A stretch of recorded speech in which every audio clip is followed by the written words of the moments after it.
Baik, Assalamualaikum warahmatullahi wabarakatuh. Shalom, Om Swastiastu, Namo Buddhaya, Salam Kebajikan. Perkenalkan, nama saya Fadila Dina Mutiara, NIM H1A1 282. Di sini saya akan mempresentasikan materi tentang anggaran pendapatan belanja negara atau APBN untuk memenuhi nilai tugas akhir mata kuliah keuangan negara dengan dosen pengampu Bapak Alfa Beriansyah, SIP, MIP. Baik, langsung saya pada materinya. Pengertian keuangan negara. Definisi keuangan negara yang tercantum dalam Pasal 3 Undang-Undang Nomor 17 Tahun 1965 adalah segala kekayaan negara dalam bentuk apapun, baik terpisah maupun tidak, sedangkan menurut keuangan negara yang tercantum dalam Pasal 1 Undang-Undang Nomor 17 Tahun 2003 adalah semua hak dan kewajiban negara yang dapat dinilai dengan uang, serta segala sesuatu baik berupa uang maupun berupa barang yang dapat dijadikan milik negara berhubungan dengan pelaksanaan hak dan kewajiban. Landasan Hukum Keuangan Negara. Undang-Undang Nomor 17 Tahun 2003 tentang Keuangan Negara. 1. Asas-asas umum pengelolaan keuangan pada Pasal 23C Undang-Undang Dasar 1945.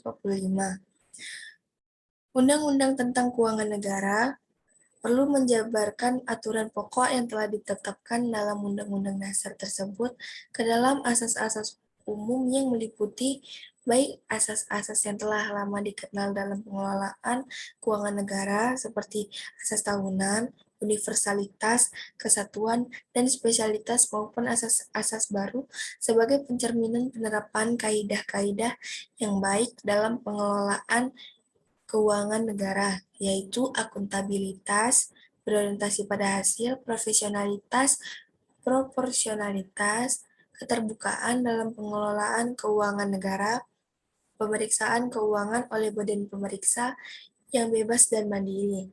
2. Penyusunan penetapan APBN. Anggaran adalah alat akuntabilitas, manajemen, dan kebijakan ekonomi. Sebagai instrumen kebijakan ekonomi, anggaran berfungsi untuk mewujudkan pertumbuhan dan stabilitas perekonomian, serta pemerataan pendapatan dalam rangka mencapai tujuan bernegara dalam undang-undang ini salah satu komponen dalam anggaran, yakni belanja negara, harus dirinci sampai dengan unit organisasi, fungsi, program, kegiatan, dan jenis belanja. Hal ini berarti jika terjadi pergeseran antar anggaran, antar unit organisasi, antar kegiatan, dan antar jenis belanja haruslah mendapat persetujuan DPR. 3. Pelaksanaan APBN. Setelah APBN ditetapkan secara rinci dengan undang-undang, pelaksanaannya dituangkan lebih lanjut dengan keputusan Presiden sebagai pedoman bagi kementerian negara atau lembaga atau perangkat daerah dalam pelaksanaan anggaran.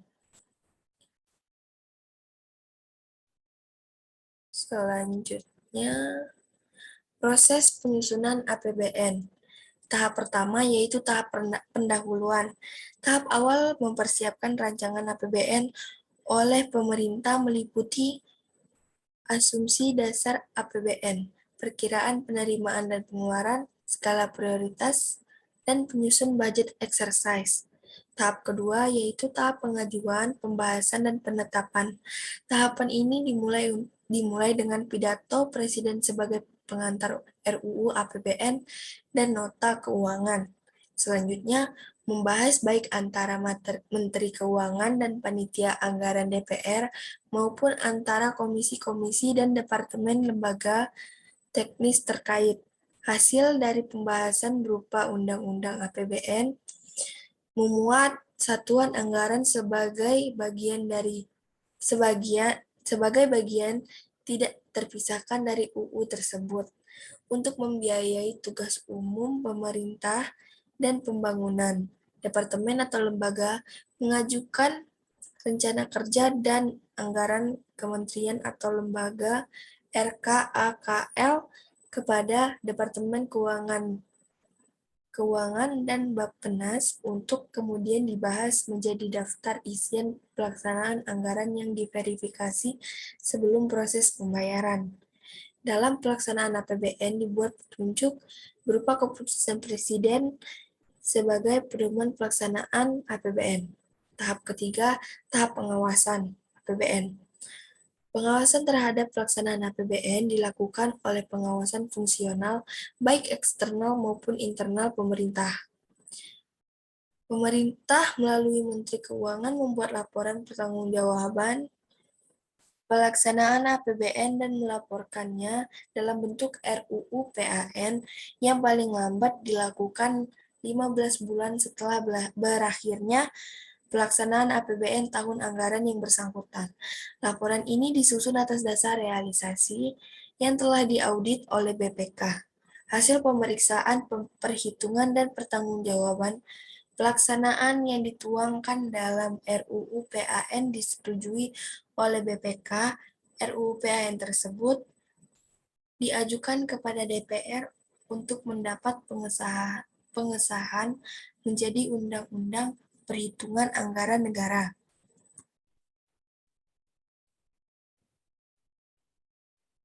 Selanjutnya, penyusunan APBN pendek. Berikut adalah mekanisme penyusunan APBN menurut Undang-Undang 1945 Pasal 23 Ayat 1, 2, dan 3. Yang pertama, diawali oleh pemerintah atau presiden. Kemudian presiden menyusun RAPBN dalam bentuk nota keuangan, lalu diajukan kepada DPR yang nantinya RAPBN akan dibahas dalam persidangan bersama pemerintah terkait. Lalu apabila RAPBN diterima atau sesuai, maka RAPBN tadi akan disahkan menjadi APBN atau undang-undang. Setelah itu, nantinya akan dikembalikan untuk dilaksanakan oleh Presiden. Dan jika seandainya RAPBN tidak diterima atau tidak sesuai, maka RAPBN akan ditolak dan akan menggunakan APBN tahun lalu untuk tahun yang akan datang. Siklus APBN panjang, siklus penyusunan APBN. Berikut adalah alur penyusunan APBN. Proses siklus APBN secara mendetail. Pada bulan Januari dimulai dengan merencanakan tentang konsep kebijakan RAPBN mengenai prioritas pembangunan nasional. Yang kedua, pada bulan Maret dilanjutkan dengan merencanakan kapasitas fiskal atau resource envelope. Setelah itu dilakukan dengan menulis surat Menteri Keuangan yang nantinya akan diberikan ke Menteri Perencanaan. 3. Dan pada bulan Maret juga dilakukan pagu indikatif. Pagu indikatif adalah perencanaan awal dana maksimal yang akan digunakan untuk APBN pada tahun depan. Lalu dilanjutkan dengan pembuatan surat bersama. Dan pertengahan bulan Mei dibuat pula PPKF atau pokok-pokok kebijakan fiskal. KEM, Kerangka Ekonomi Makro, dan RKP atau Rencana Kerja Pemerintah. Dan di sini juga ada peraturan presiden mengenai RKP dan di sini juga dibutuhkan persetujuan DPR dan Badan Anggaran. Selanjutnya, lalu di bulan pertengahan Juni juga melakukan pagu anggaran yang merupakan tindakan lanjutan dari pagu indikatif, yang mana pagu anggaran masih juga membahas anggaran dan batas maksimal anggaran tersebut. Lalu di sini juga meminta persetujuan DPR selaku komisi dan nantinya kita akan mendapatkan persetujuan KMK atau kredit modal kerja. Selanjutnya, dan pada bulan Agustus itu barulah menjadi RAPBN dan di situ juga terdapat rancangan undang-undang dan nota keuangan. Lalu, pada akhir bulan Oktober barulah terbentuk adanya APBN dan undang-undang atas persetujuan DPR dan Badan Anggaran. Selanjutnya, lalu pada akhir November, disinilah ada rincian alokasi anggaran belanja pemerintah pusat yang berdasarkan pada keputusan Presiden. Lalu pada Desember, di sini akan ada DIPA. DIPA yaitu daftar isian pelaksanaan anggaran. Kementerian atau lembaga dan non-kementerian dan lembaga. Dan terbentuklah DIPA tersebut. Dan pada akhirnya terbentuk APBN untuk dilaksanakan anggarannya mulai 1 Januari awal tahun, di mana Presiden memegang penuh kuasa atas APBN tersebut, yang nantinya akan dipertanggungjawabkan oleh Presiden di APBN tahun depan yang dimulai 1 Januari.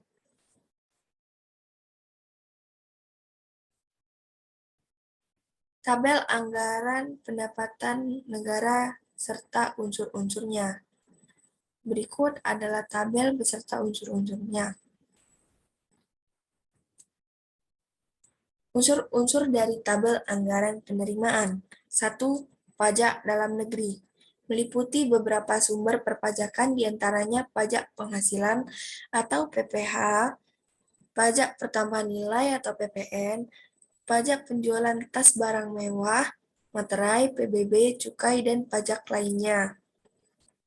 2. Pajak penghasilan adalah pajak yang dikenakan atas penghasilan baik perorangan maupun instansi dan badan usaha. Pajak penghasilan merupakan pajak langsung. Pajak pertambahan nilai atau sering disebut PPN. PPN biasanya dibebankan pada konsumen layaknya terhadap barang atau jasa yang diberi tetapi tidak secara langsung, melainkan dibayar melalui perdagangan atau pengedaran barang yang dibeli. PPN juga merupakan pajak tidak langsung. Keempat, pajak penjualan atas barang mewah adalah pajak yang dikenakan pada barang yang tergolong mewah kepada produsen yang menghasilkan atau pajak yang dibebankan dalam kegiatan dagang dalam negeri. 5. PBB adalah pajak yang ditanggungkan atas tanah dan bangunan. Pajak itu dikenakan karena adanya keuntungan atau kedudukan sosial ekonomi yang baik karena hak atas tanah dan pembangunan yang sudah ditempatinya. Dan untuk tarif PBB yang dikenakan atas objek pajak adalah tarif tunggal sebesar 0,5%, berbeda dengan pajak lainnya seperti perkebunan, kehutanan, pertambangan, dan yang lainnya. Selanjutnya, bea perolehan hak atas tanah dan pembangunan merupakan pemungutan peroleh atas hak tanah dan atau pembangunan. Pungutan ini diberikan kepada dua belah pihak, yaitu penjual dan pembeli yang bertanggung jawab membayar pajak terkait dengan transaksi jual beli. Selanjutnya, cukai merupakan pungutan yang dikelola oleh negara dan diberlakukan pada barang-barang tertentu yang dimana barang-barang ini memiliki sifat dan karakteristik yang sesuai dengan ketentuan undang-undang terkait cukai. Selanjutnya, pajak perdagangan internasional adalah semua penerimaan negara yang berasal dari pendapatan bea masuk atau impor dan pendapatan bea keluar atau ekspor. Berikutnya, penerimaan bukan pajak meliputi penerimaan sumber daya alam, pendapatan dari kekayaan yang dipisahkan, penerimaan bukan pajak lainnya, dan pendapatan badan layanan umum. Selanjutnya, penerimaan sumber daya alam berasal dari pertambangan minyak bumi dan gas alam, perkebunan, dan perikanan. Selanjutnya, pendapatan dari kekayaan negara yang dipisahkan merupakan pemisah kekayaan negara dari APBN untuk dijadikan serta modal negara pada BUMN untuk selanjutnya pembinaan dan pengelolaannya tidak dibagi didasarkan pada sistem APBN.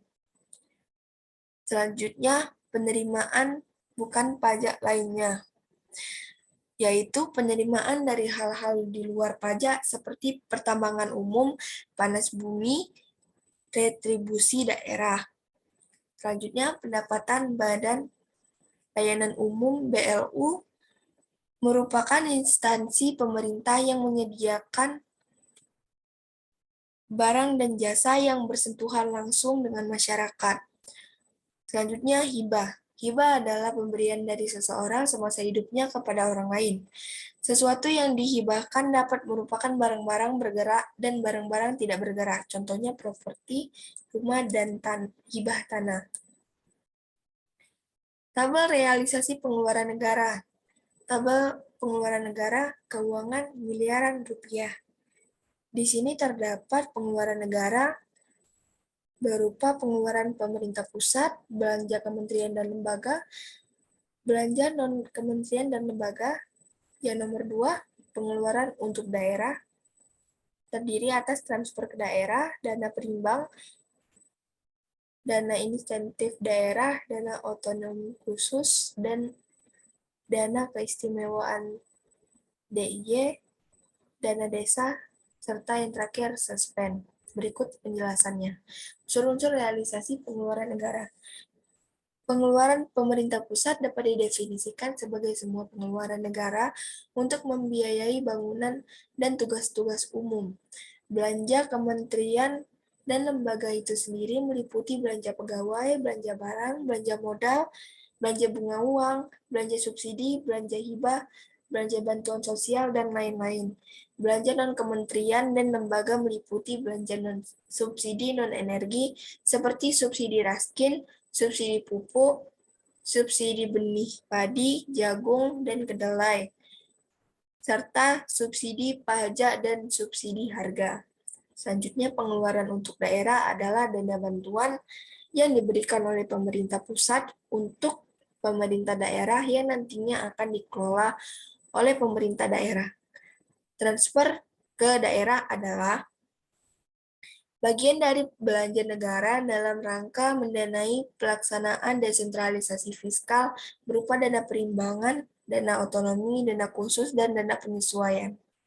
Selanjutnya, dana perimbangan adalah dana yang bersumber dari pendapatan APBN yang dialokasikan kepada daerah untuk mendanai kebutuhan daerah dalam rangka pelaksanaan desentralisasi yang terdiri atas dana bagi hasil, dana alokasi umum, dan dana alokasi khusus.